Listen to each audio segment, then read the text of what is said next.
Les gars, je suis tombé sur une vidéo que je vais vous montrer tout à l'heure, qui va vous surprendre, qui va vous choquer et qui va vous remettre en question.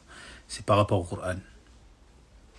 Si toi qui me regardes, si tu as un doute sur le Coran, les gens là qui parlent du Coran, ça te fait douter.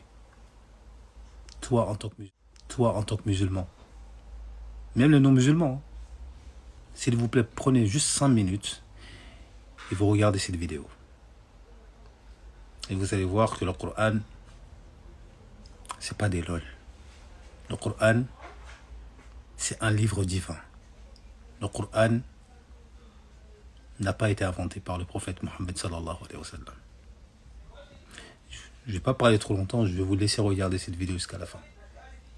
En tout cas, moi, j'ai appris beaucoup de choses. Je vous laisse regarder la vidéo.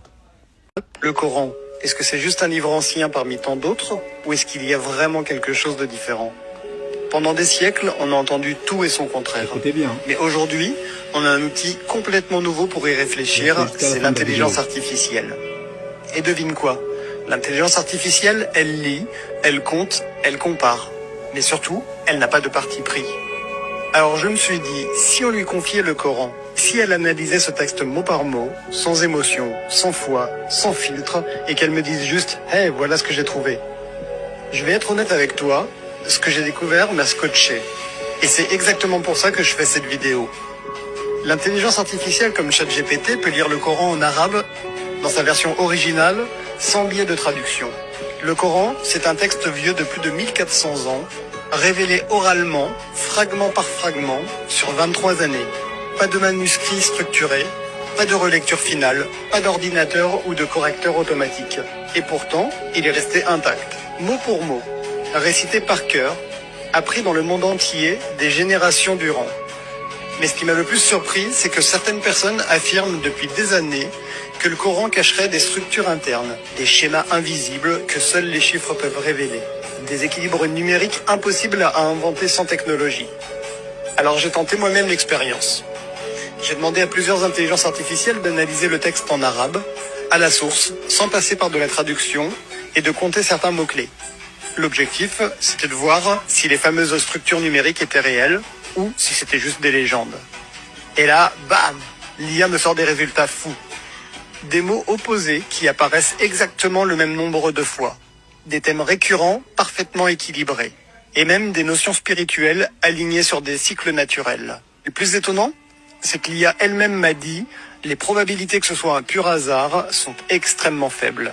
Et là, je me suis dit « Ok, on va creuser ça ». Tu veux des exemples? Accroche-toi.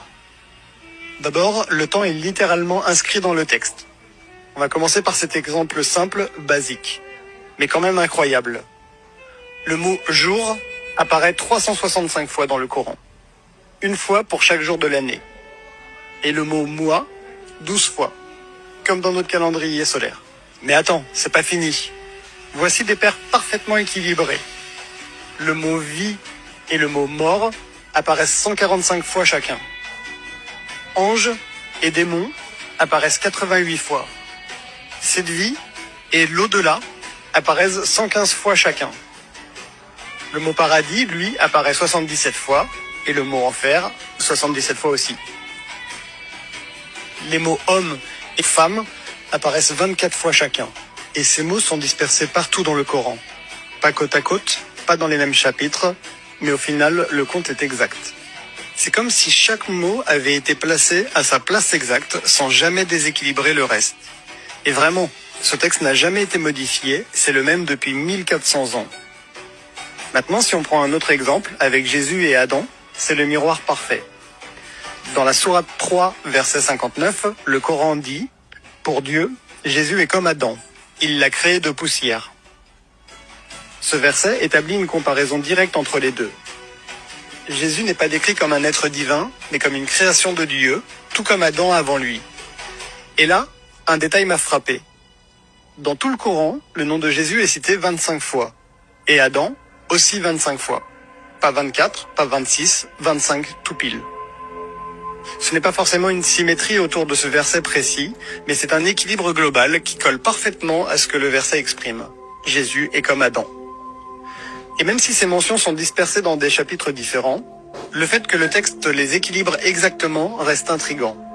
Surtout dans un texte aussi ancien. Est-ce que c'est voulu? Est-ce que c'est un hasard? Je ne sais pas. Mais l'IA, elle, ne trouve aucune raison logique pour que ça tombe aussi juste, si ce n'est que c'est le cas, et que c'est réel. Maintenant, parlons des proportions de la mer et de la terre. Là, on entre dans ce que j'appelle les chiffres qui bluffent. Le mot mer est cité 32 fois. Le mot terre, lui, est cité 13 fois. Au total, ça fait 45 mots. Maintenant, fais le calcul. 32 divisé par 45 est égal à 71,1%. 13 divisé par 45, ça fait 28,9%. Et ça correspond exactement à la répartition d'eau et de terre sur notre planète. Et on parle d'un texte révélé au 7e siècle, bien avant la science moderne, les satellites, les mesures précises. L'IA a estimé que la probabilité d'un tel résultat par pur hasard est de 1 sur 100 000. Autrement dit, c'est comme lancer un dé à 100 000 faces et tomber directement sur le bon chiffre. Est-ce que c'est humainement possible? C'est la question que j'arrête pas de me poser. Est-ce qu'un homme, au 7e siècle, sans ordinateur, sans calculette, sans logiciel de traitement de un texte oral révélé sur 23 ans, avec des symétries précises, des équilibres logiques, des statistiques exactes. Le tout sans jamais se tromper. Sans édition, sans correction. Juste en récitant, dans des contextes changeants, parfois urgents, parfois émotionnels. Et maintenant, même aujourd'hui, avec tous nos outils, personne n'a réussi à créer un texte comparable. C'est comme assembler un puzzle géant, à l'aveugle pendant 23 ans, et découvrir à la fin que tu as construit une horloge suisse, parfaite, millimétrée. Alors, est-ce que ça prouve que le Coran est d'origine divine? Je ne suis pas là pour dire ça.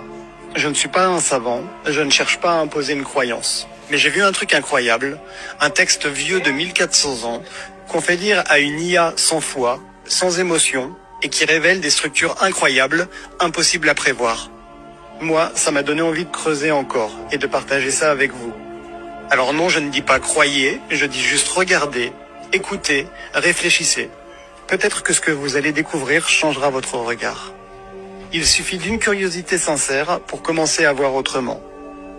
Parce que parfois, une simple question peut réveiller de grandes réponses.